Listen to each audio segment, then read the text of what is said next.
Hey everybody, thanks for joining us and welcome to the 5th edition of Fight Like the Movies, the tutorial series where we study cinema's most epic fight scenes and employ what we discover to develop a deeper understanding of film combat.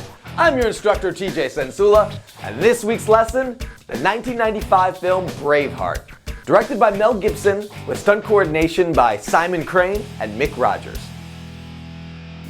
Roll it! In addition to collecting tons of acclaim and awards, Braveheart boasted one of the biggest and most time-consuming battle sequences in cinema history and involved hundreds of extras, stuntmen, and real Irish armies. In 1995, people were not computer-generating bodies on the battlefield. These were all people that needed to coordinate their way through the space together. And that presents a tremendous challenge. You need to look busy, you need to look like you're trying to kill somebody, and at the same time, it's much better if you actually don't. There were so many bodies involved in the battle sequences that Braveheart actually required 2 stunt coordinators so that they can help manage all of the different people moving through the scenes. In the commentary track on the DVD release, Mel Gibson reveals a lot of the techniques that he used to try to increase the action. For some of the shots where you see dismembering, amputees were hired so that they could practically remove limbs within the shot. To increase the appearance of impact, at the exact moment when the weapon hits someone, frames are trimmed out of the edit to give it an almost imperceivable jump cut. For some of the action sequences in the film, Mel Gibson had the actors perform it a little bit slower to keep it safe, and then crank the camera to make it appear faster on screen. All manner of Western European weapons are used throughout the course of this film. Broadswords, hammers, axes, maces, flails, spears. But perhaps the most iconic is the one wielded by Mel Gibson himself as William Wallace, his claymore.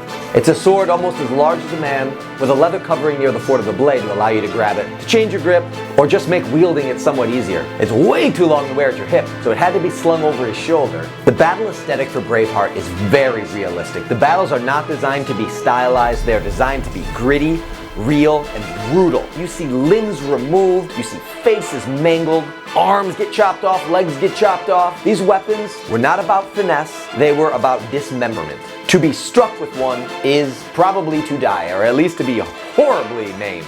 Because of the extensive amount of violence appearing in this movie, Mel Gibson employed an editing trick to increase what could be allowed into the movie, whereby editors cut frames out of the violence but leave the sound effects, which creates an optical illusion. You don't actually see the blade penetrate the body, but your mind fills in the gaps. That's not to say that Braveheart isn't still chock full of seeing body parts being removed, heads being lopped off, and all manner of chaos.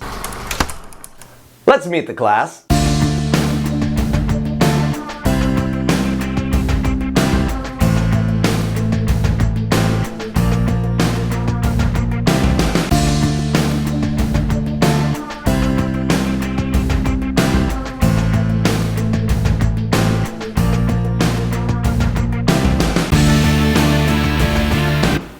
Action! The first thing we needed to figure out trying to replicate the appearance of the battle scenes from Braveheart is how we were going to coordinate all these bodies through the space and make it safe and make it repeatable. We also decided that we would do it in a way where there would be a principal featured battle and all of the other fights would take place around it. So I felt like the best way to achieve this was to use one of the strategies developed by Tim Weskey of Swordplay Studios, where we create what's called a pod fight. Pod fights allow you to create a looped action so that it can be repeated for any duration of time that you need until the director calls cut. So from the point that action is called, you have business to keep you moving, to keep your action intense and violent for however long that take happens to be. We created 4 roles, A, B, C, and D. A and B are compatible with choreography and C and D are compatible with choreography. So if they finish their business with one person, they can potentially go and link up with any other person who knows the opposite side of the choreography as them. And it's constructed to be generic and nondescript enough where if you did see it, the techniques that are employed are probably the same techniques that these people would use on the battlefield no matter how many times or how many opponents they were facing. We would take turns designating each pair as the principal fighters. The other people in the scene would represent the foreground action moving in and out of the shot, perhaps a little bit blurry or out of focus, and the other people would fill in the space in the background. The whole idea was to make it look like we're immersed in the middle of a battle, not just outside of a battle looking in, but actually inside the battle. Because the claymore is so huge, you really need to be aware of your perimeter. And letting the weapon leave your sight lines is almost for sure into another body. So In order to keep it as visual as possible, we wanted the weapon to always be sweeping within our own sight lines. The best way to make sure that you are not stabbing somebody else when you are tightly packed in bodies is to always have the weapon where you can see it. The good thing about that is it's also more visual for the camera, so that you can constantly see what the weapon path is. We can follow it as you're performing it, which invites us into the fight instead of making us realize what you were doing after it has already been done.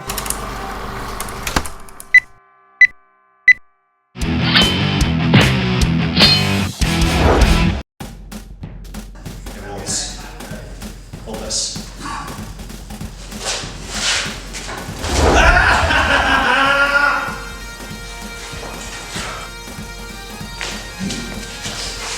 You done? I'm done. Let's go pick a fight. Aye.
I should have remembered the rocks. Aye.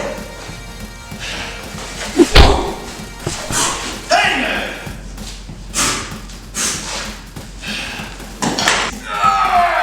But can you hit a man with it? I can hit you with that. I won't move. Oh, you won't move. I won't.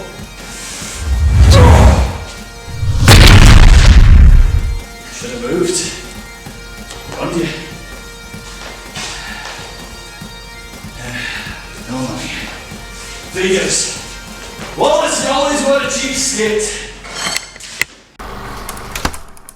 Wow, did the class impress me on this episode. It was crazy trying to wield that broadsword. For some of the students, it was actually bigger than them, but they handled it like true professionals. I also want to extend a thanks to Tony Noto, Diana Restrepo, Taylor Jeffers, Jason Wilson, and Adam Kahn, and of course my special guest, Ken Dickinson, for sticking around for our after hours fight. That's all we have for you this week. That, my friends, is a wrap. If you like what we do here at Fight Like the Movies, go ahead, don't be shy, hit that like button, and why not subscribe? So you know the drill, go ahead and spam all your friends with this video.